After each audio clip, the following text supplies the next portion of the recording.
All right. Well, thank you everyone for joining tonight. This is one more class with Buffy Barkley, and I am Matt Taskey. I'm a double alum, 09 and 14. Earned my Bachelor of Science in Business, and then returned for my Master's of Business Administration. And I've been with the Mount for I want to say about 7 years in a few different capacities. Took over as the Director of Alumni Engagement back in January, right before everything just changed. So I'm kind of thankful for that, though, because I didn't have the experience of what had been before. And so now Jen and I and Morgan had a conversation earlier about how people don't know whether it's COVID related or personnel related when changes happen. But either way, I'm very thankful and happy to be in this position to serve all of our alumni. And this year's homecoming is unlike years past, obviously, with the virtual setup, but it's also presented by Skyline Chili. So we want to thank Skyline for their partnership with us. And so tonight's agenda is pretty simple. I'm going to pass it over to Buffy here in a second, and she will speak to the topic of poetry, and then we'll have a reflection of some folks and the meaning of those individuals and how that's really inspired her love of poetry. And then we will all start to share a poem if everyone has a poem ready and handy, whether it's one that you've written or just a favorite poem. What we'll do, though, in the chat box on my screen, it's down on the bottom. I'm not sure where it might be located on others, but if you go to the chat box, you should be able to type the message at the bottom of that screen. It says type message here, and then I will call out the order of the poems, and then we'll have a reflection after. There we go. Buffy just typed in like this. Did everyone see that come up? Any questions? All right. And if you don't have a poem or don't want to share, that's just fine. You could just listen to other people, okay? Absolutely. And then we'll have a discussion around the different poems and how they've, say, landed on us, on our hearts. And then if we need to continue the conversation, we'll give Buffy's email address to everybody so we can continue the dialogue moving forward. But without further ado, Buffy Barkley. Thank you. So I have to admit, I am not a poet. I indeed have had my poems published, but that does not make me a poet.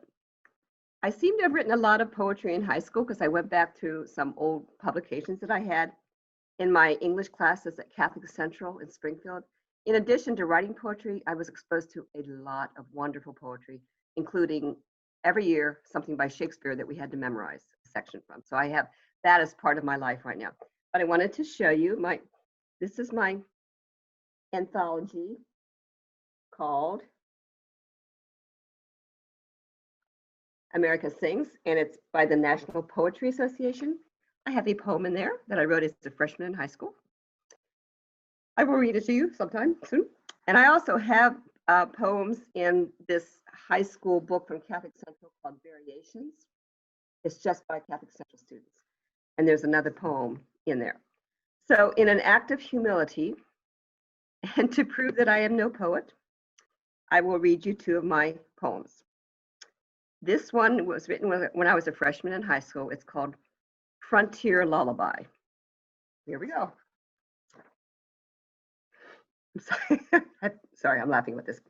Frontier Lullaby.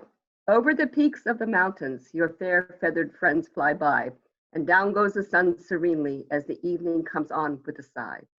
And in the peaceful forest, the owl and the fox arise. By and by, my children, you'll hear their haunting cries. So shed your boots and buckskins and lay your guns aside.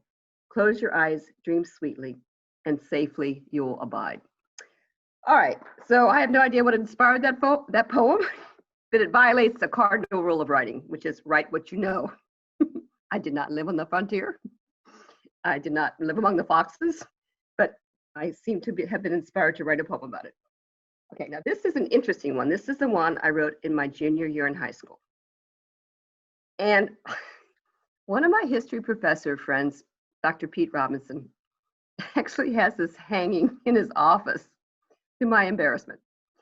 And I think sometimes he takes it to his classes. His class is US history since 1945, when he talks about the Cold War, and he reads it out loud and he tells them I wrote it. Okay, here we go. It's called This Deadly Menace. I'm sorry, I'm laughing at myself. With cunning and slyness, it tricks the weak into aiding its course for power to seek this ghastly evil. Those who are ignorant fall astray from the truth and are easily prey to this dreaded force. 2 steps backward, 3 forward it takes, never allowing the slightest mistakes, this godless state. Free men shall fight it, conquering fears until justice triumphs and its force disappears. This deadly menace, communism. All right, you see why Pete uses that? To help people understand what our country was like. This violates another cardinal rule. Art and political causes rarely mix well. All right, so I've always found comfort in poetry, especially ones that I've read, and I call them friends. And I was looking back on my life, and when I was in high school, I actually had a paperback book called The Collected Poetry of Robert Frost, and I read it all the time. I mean, I just always was attracted to it. Even though I can't write poetry, I love to read it. So it's hard to define poetry, but Emily Dickinson gives us something of a definition that goes beyond the traditional sense of what poetry is. She says, if I read a book and it makes my whole body so cold, no fire can warm me, I know that is poetry. If I feel physically as if the top of my head were taken off, I know that is poetry. These are the only way I know it. Is there any other way? So essentially what she's saying is you could have poetry that looks like prose, and a lot of her letters contained, people have pulled out things that could be poems. So it's the quality of language, the intensity of emotion, the intensity of like rhythm going on.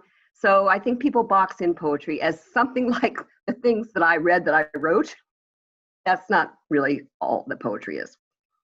So I want to read to you a little bit from a book called Sound and Sense. It's by Lawrence Perrine. It seems to be in its 11th edition. I discovered it when I was a teacher at Seton High School in the English department, and one of my colleagues gave it to me. I did look it up on Amazon and found a 4th edition paperback selling for $320.86. Mine is just a little paperback, all worn and valuable. So here's what Perrine says. Poetry is as universal as language and almost as ancient. The most primitive people have used it, and the most civilized have cultivated it. Why? First, because it gives pleasure. People have read it or listened to it or recited it because they liked it, because it gave them enjoyment. But this is not the whole answer. It has been regarded as something central to existence, something having unique value to the fully realized life, something that we are better off for having and spiritually impoverished without it. You might not know this, but one of the books that many cowboys in the West carried around was their works of Shakespeare. They used to read Shakespeare around campfires. It wasn't this like elite upper class kind of thing that we think of it today. But I mean, they liked the stories and they read it around the campfire. I think that was pretty cool. They liked the rhythms, they liked the stories. So I think somehow poetry has been relegated to like an upper class elite art form, but it's really always been part of the people.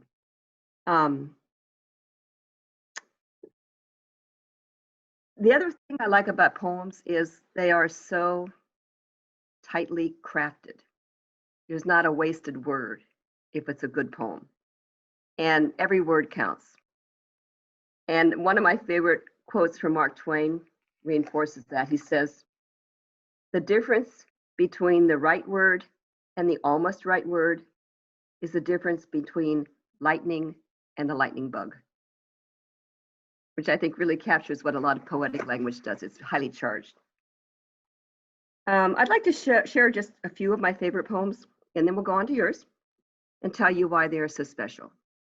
So when I was a Mount student, and I don't know, Jen and Eric and Jaquidra might have had this professor, but my advisor and one of my favorite professors was Tom Seibert, or Mr. Seibert, as everybody called him. As a student, I looked up to him for his great knowledge, his very dry wit, and his deep spirituality. And when I came to the Mount as a faculty member, he became my friend. And we had wonderful conversations in his office. And he had been a Jesuit for many years, and he did not get ordained. And I'd been a sister of charity, so we had this religious background in common and felt free to talk about religious ideas too. And he really very much loved the Jesuit poet Gerard Manley Hopkins.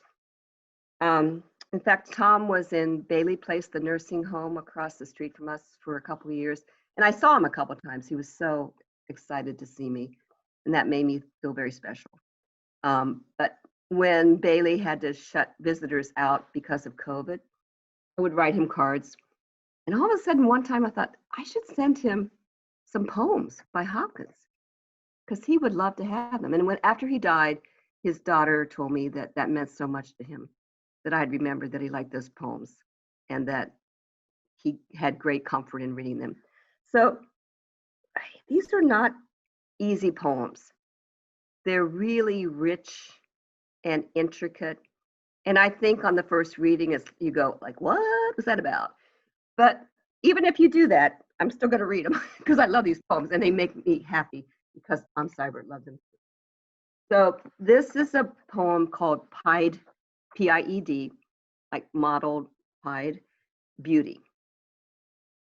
Glory be to God for dappled things, for skies of couple colored as a brinded cow, for rose moles all in the stipple upon trout that swim.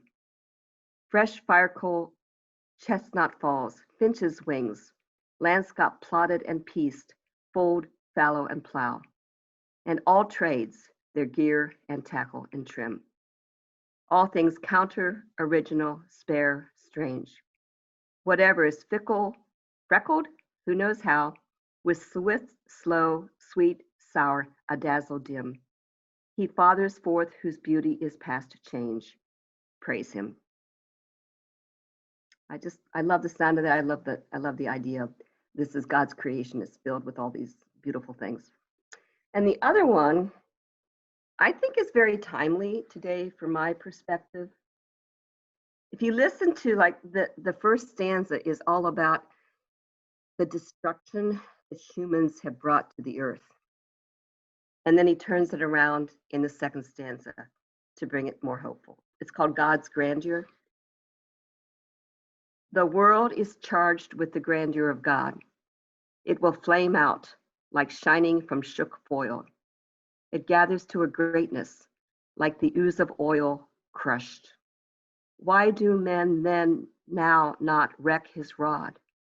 Generations have trod, have trod, have trod, and all is seared with trade, bleared, smeared with toil, and wears man's smutch and shares man's smell. The soil is bare now, nor can foot feel being shod. And for all this, nature is never spent. There lives the dearest freshness deep down things. And though the last lights off the black west went, oh, morning at the brown brink eastward springs, because the Holy Ghost over the bent world broods with warm breast and with awe, bright wings. It's a very beautiful poem, very theological. It takes a while to piece out what's going on in there. So, hey, that's all I got. So let's make this interactive. Matt, you want to call on somebody? So maybe set up like, why did you choose this poem and what does it mean to you? And then read it. All right, Morgan Carpenter. I can start because I put mine in the group chat. So the poem I chose is called Otherwise. It's by Jane Kenyon. And I chose it because I think it's very timely and very relevant to life today. So I'll read it. It's not very long. I got out of bed on two strong legs. It might have been otherwise. I ate cereal, sweet milk, ripe, flawless peach. It might have been otherwise. I took the dog uphill to the birchwood. All morning I did the work I love. At noon I lay down with my mate. It might have been otherwise. We ate dinner together at a table with silver candlesticks. It might have been otherwise. I slept in a bed in a room with paintings on the wall and planned another day just like this day. But one day I know it will be otherwise. That's it. Does anybody want to reflect on that or comment? Jakidra's giving you the yay. It really does speak about treasuring every day. And it is quite, I think it's probably always quite timely, but it seems particularly quite timely in the midst of a pandemic. Actually, one of the reasons I chose this topic for tonight was I said to Matt, I think during a pandemic when things are so uncertain and dark, I think we need to have poetry. We need to have like something beautiful in our life that we can fall back on. So Morgan, thanks. Have you always had that poem or did you just find it? I just found it. I've been going through poems and I found that one recently and I thought it was very nice and timely and it makes you really cherish what you do have and think about what you're lucky to have. Thank you. Yeah, Morgan, it's Michelle. I just want to say, it gave me goosebumps listening to you read it. It was awesome. Thank you.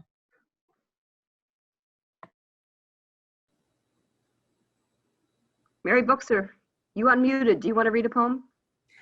Sure, I actually have two short ones, but I'll start with, this one is an English translation of a 14th century mystic poet, Hafiz.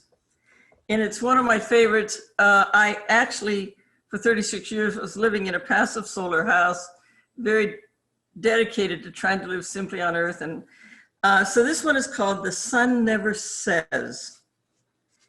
Even after all this time, the sun never says to the earth, you owe me. Look what happens with a love like that. It lights the whole world. It's perfect. Yep. I have one other one, if people don't mind. It's a Mary Oliver, so it brings it up to, you know, close to this current time.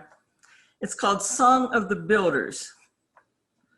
On a summer morning, I sat down on a hillside to think about God, a worthy pastime.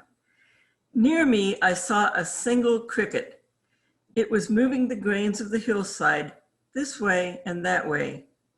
How great was its energy, how humble its effort.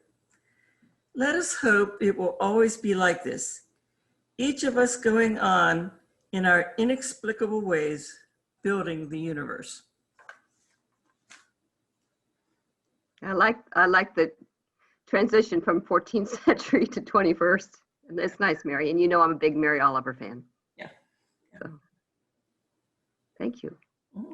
I like the first one when well, I like them both, but the first one, the way when you said you owe me and the way the light just is given to the world, that was deep, because it's like love should be like that. Like you don't need to say, you shouldn't need to say to a person that, hey, you owe me because I've been loving you all this time, right? So that's kind of what it made me think about. It made me think of love.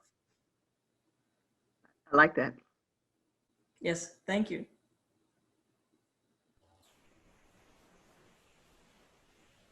I was wondering if I could share. This is Patty Kelly. Yeah. I chose Psalm 91. I think it's applicable for today and what we're going through, and it tells us where our hope and our trust should be. I'll start. It's 16 verses, so I might be a little long. That's okay. He who dwells in the shelter of the Most High will abide in the shadow of the Almighty. I will say to the Lord, my refuge and my fortress, my God in whom I trust. For it is he who delivers you from the snare of the trapper and from the deadly pestilence. He will cover you with his pinions, and under his wings you may seek refuge. His faithfulness is a shield and bulwark. You will not be afraid of the terror by night, or of the arrow that flies by day, of the pestilence that stalks in darkness, or of the destruction that lays waste at noon. 1,000 may fall at your side and 10,000 at your right hand, but it shall not approach you. You will only look on with your eyes and see the recompense of the wicked. For you have made the Lord my refuge, even the Most High, your dwelling place. No evil will befall you, nor will any plague come near your tent. For he will give his angels charge concerning you, to guard you in all your ways. They will bear you up in their hands, that you do not strike your foot against a stone. You will tread upon the lion and cobra, the young lion and the serpent you will trample down. Because he has loved me, therefore I will deliver him. I will set him securely on high, because he has known my name. He will call upon me, and I will answer him. I will be with him in trouble. I will rescue him and honor him. With a long life I will satisfy him and let him see my salvation. That's a lovely psalm. It's Psalm it's 91. it's one that was put to music, and it's always so inspiring when I hear it. So thank you. Yeah. I find that, in these times that the Psalms are just a great comfort and a great encouragement to me. And I try to read one or just stay in those books for a long time, each day. Thank you, Patty. You're welcome. I have one. Mine is also a Mary Oliver poem. I just love Mary Oliver, so I just searched and found my favorite one.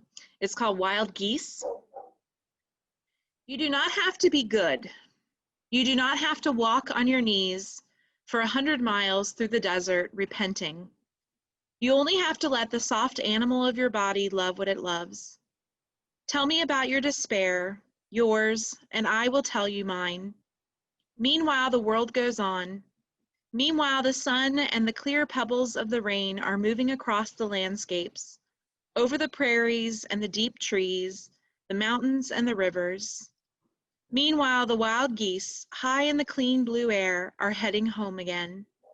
Whoever you are, no matter how lonely, the world offers itself to your imagination, calls to you like the wild geese, harsh and exciting, over and over announcing your place in the family of things.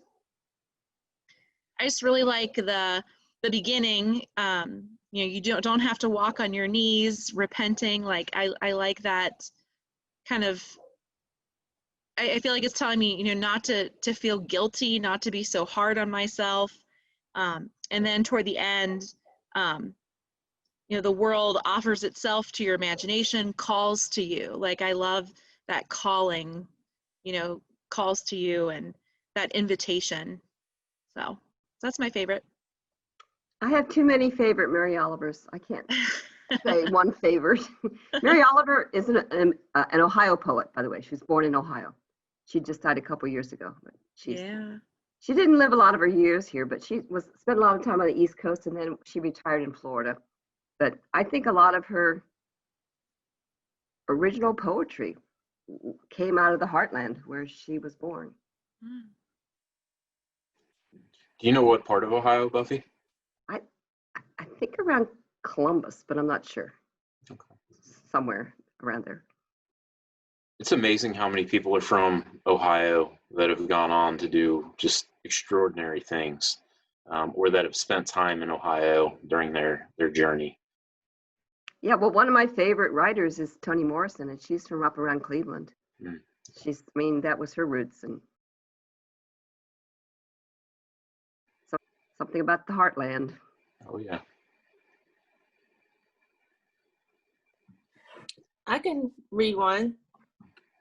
It's a little No. long though. I don't know how we're doing on time. They're fine. It's only Okay. 6:44. So this is a poem I wrote. For context, I wrote this January 20th, 2005. And you'll see the context you'll see why I said that in a moment. It's called Minority Mommy. Mommy is putting her baby to sleep, lulling him in the plush rocking seat. His eyelids give up and start to get heavy. Her chin rests gently over his hair, tight and curly. And she hums in his ear and pats his back softly. His protests and movements to stay awake leaves, and she gets the okay through his soft little cheek, that she can get up from her chair quietly and lay him in his crib on the pastel blue sheet. She steps on the floorboard with the loudest squeak, but through the dim night light, she sees he's still asleep. She smiles at the figure of her little baby, getting so big she can hardly believe. He'll be a little boy, 18, and a man quickly. She giggles because earlier today he said pee-pee. She shakes her head slightly and lets out a sigh of relief. Her son is surrounded by joy and love from his family. But in the back of her mind comes a thought of worry. One day someone will look at her baby boy and see a menace, a thug, the worst of humanity. She tries to shake off the awful feeling. All mothers see their baby boys growing and living. Walking down an aisle of education and matrimony, she smiles at the thought of life with promises and glee. Then here comes old relentless reality, slapping the smile off the face of dear mommy. She looks at her baby boy sound asleep. He's precious and pure and filled with one belief, that all the protection in the world comes from mommy and daddy. Not yet exposed to being treated unfairly, mommy looks at her baby boy with tears on her cheeks, wanting the world to get past skin deep. But she knows the combination of his hue and masculinity will automatically strike emotions of negativity. Mommy picks up her baby boy and holds him closely. Today, the world sees you as adorable and such a cutie.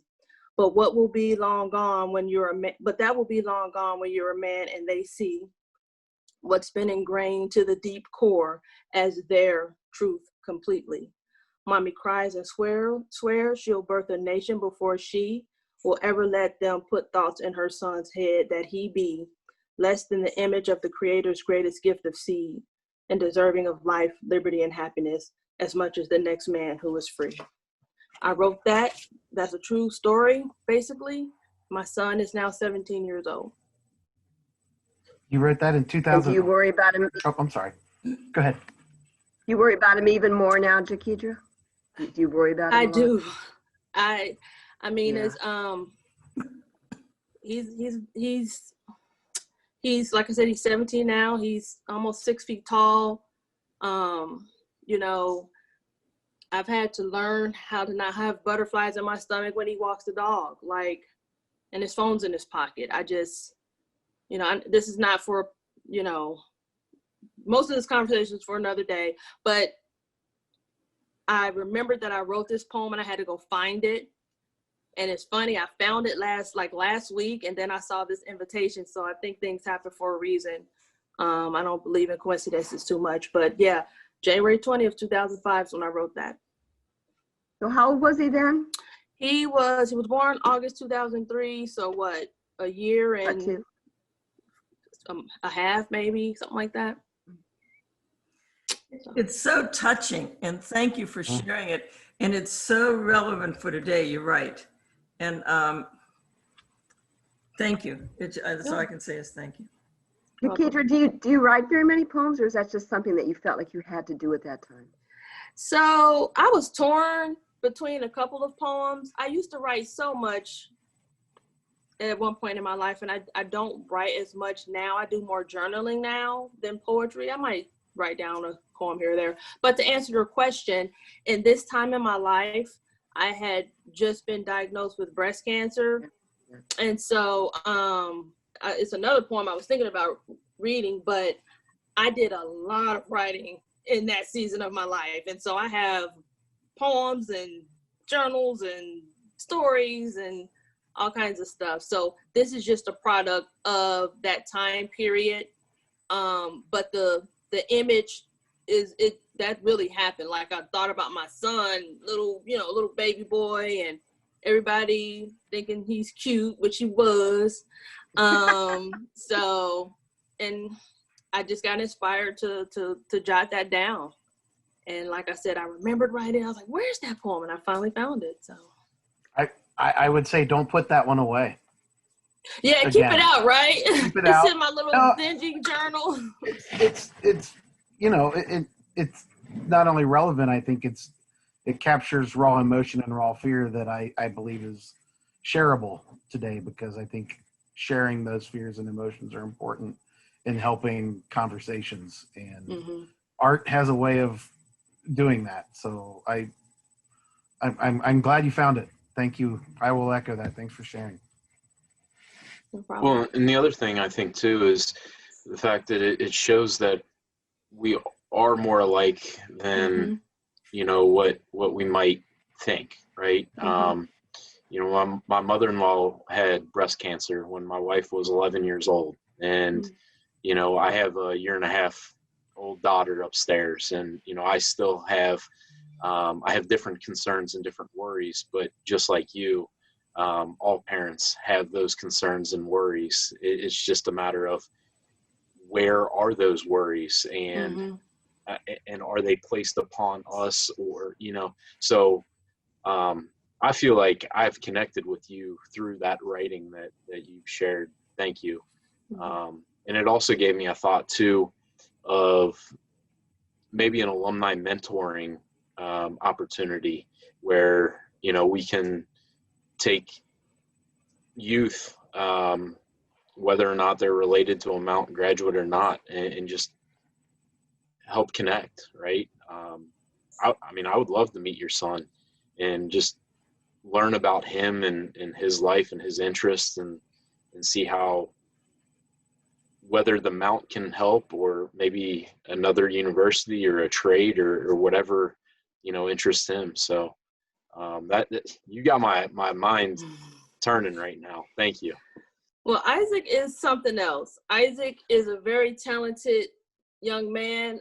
I'm pretty sure you all will see Isaac in one way or another, either in front of a camera acting, or behind the camera directing or writing. He sings, he acts, he writes, he plays the trumpet. Like, he's just our artsy guy. So, But you know what, Shakidra? I think the real lament is people will see him as a threatening black man, not as right, all that. that's what the poem is about. Yes. And but there's so much more to him, and so many boys, so many young men, right? So I might take you up on that, Matt. He's a junior, he's a Purcell, so he's getting ready to get into that whole, but he definitely wants to go into like the field. Right now he's saying the field of like film and things like that. But good advice is good advice, regardless of where it comes from. Good, solid, trusting advice. It is what it is. So thanks, everybody. Appreciate it. Thank you, Shakidra. Helen, do you have a poem that you want to share?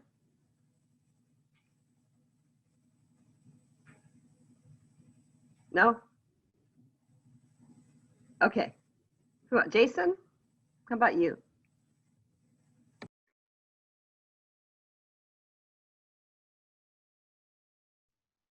So I don't know. I don't take it as literally in some ways, but I think it was interesting. I think fight on, my men, Sir Andrew said. A little I'm hurt, but not yet slain. I'll just lie down and bleed a while, and I'll rise and fight again. I don't take it as literally fighting, but I think in sort of social justice movements, there's a lot of things about, you're working together with a lot of people and things, and a lot of it is small victories, and then things where it gets frustrating, and there's a lot of like having to take breaks and otherwise. I mean, I think that sort of talks about that to me a little bit of, being able to recoup and then come back at it and stuff. And I think that's sometimes how it feels just over the course of, thinking about things and, maybe, the past decade and so. So Jason, are you actually living at LAD with residents, or No, I don't. Well, I don't live there. I mean, you work with them? I work with them. I'm a person with disability myself as well, but I wouldn't be, but people are, they're shifting towards an independent living model more so than other things. And as well, I just moved back from Syracuse because I got my graduate degree in cultural foundation of education and disability studies.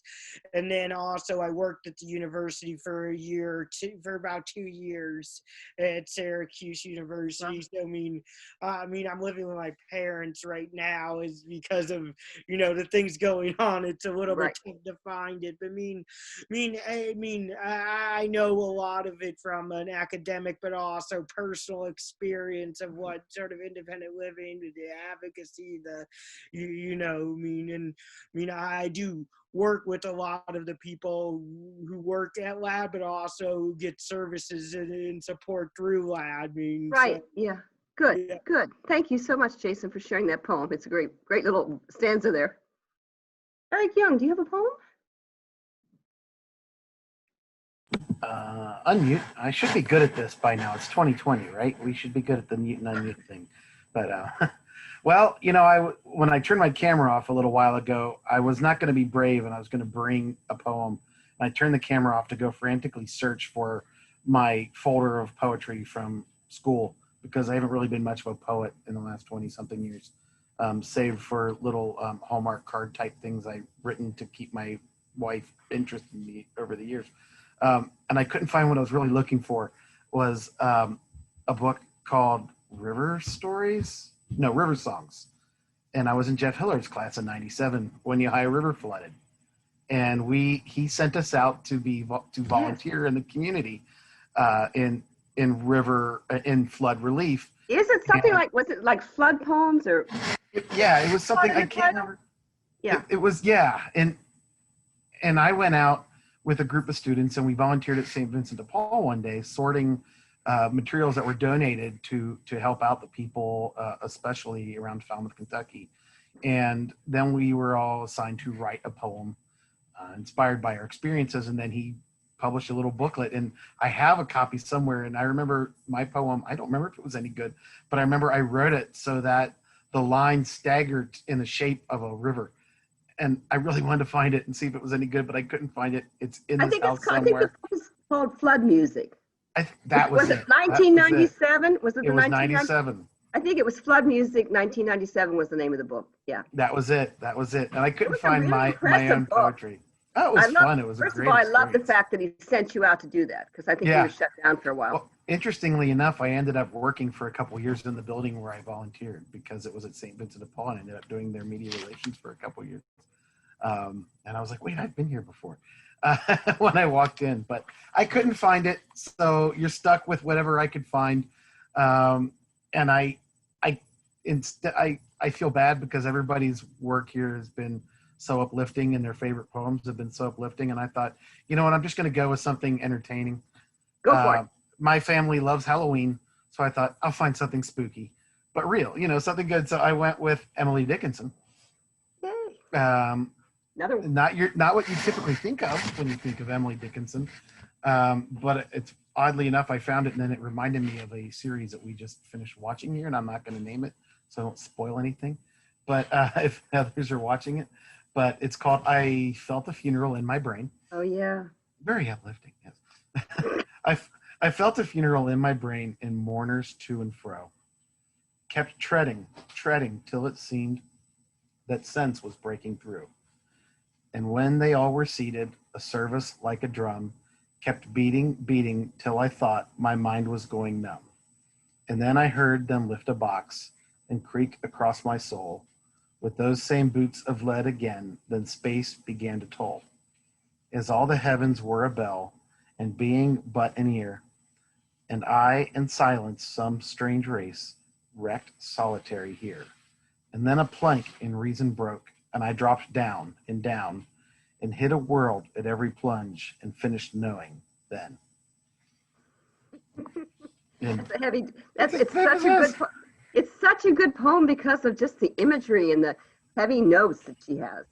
Just well, we just finished watching a pretty, a series where people didn't know they were dead, and they didn't know it was their funeral. So it was like, hey, this sounds familiar. But yeah, it was very heavy, and I just thought I'd go with the theme. I like it. It's very like timely. Halloween around here. Yeah. Yeah. Anybody else want to share?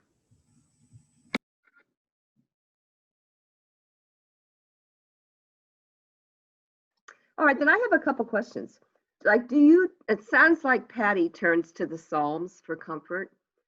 Do you turn to favorite poems that you have and just like to read them in certain moods, or do you have like special Mary Oliver poems that you think this is a good day for this?